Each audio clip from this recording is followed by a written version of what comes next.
Hello, magandang buhay. Ako si Sally, your financial advisor. Did you know that planning for your retirement can be the best gift you give yourself? Kaya today, let's talk about retirement fund. Bakit sila importante at paano ka makikinabang? Unang-una, financial security. Ang retirement fund kasi, it's just like you're giving yourself a salary kahit wala ka ng trabaho. At hindi mo naaalalahanin yung mga gastusin kasi may naka-reserve ka na funds. So whether you are young or feeling young, the best time is to start now. Second, meron ka ng peace of mind. Sino ba ang gusto mag-worry sa pagbabayad ng mga bills natin pagtanda natin?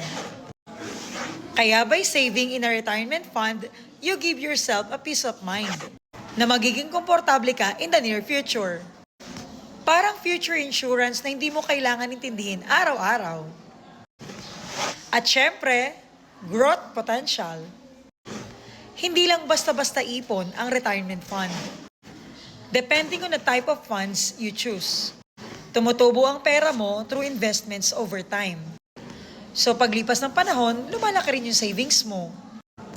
Imagine it is a plant. The earlier you start, the more it grows.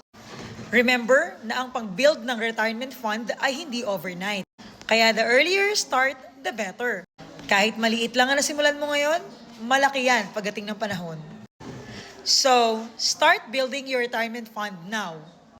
Your future self will thank you for it. Don't forget to follow Payong Maestra for more financial tips. Salamat sa panonood and good luck sa iyong financial journey.